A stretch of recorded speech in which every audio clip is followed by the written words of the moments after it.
50 years. Think about it. For half a century, NIAF has been the unwavering voice, the beating heart, and the strong backbone of the Italian-American community. And I want to start by offering my deepest congratulations to the President, the Chairman, the Board, the staff, and every single member who has built this incredible bridge between our two great nations. You deserve a big round of applause. Your ancestors didn't just come to America. They helped build and shape today's America. And that tradition of excellence continues brilliantly to this day.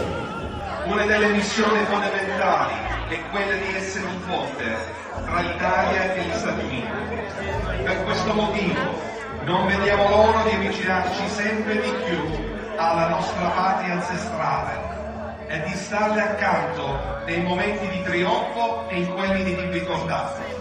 Ormai gli italiani sanno, possono contare sulla mia, al loro fianco, facendo tesoro della preoccupazione e della generosità di quasi 20 milioni di italoamericani. Perché noi non ci dimentichiamo mai che dopo l'attacco del 11 settembre del 2001 è stata l'Italia che si è trovata al nostro fianco. Grazie infinite.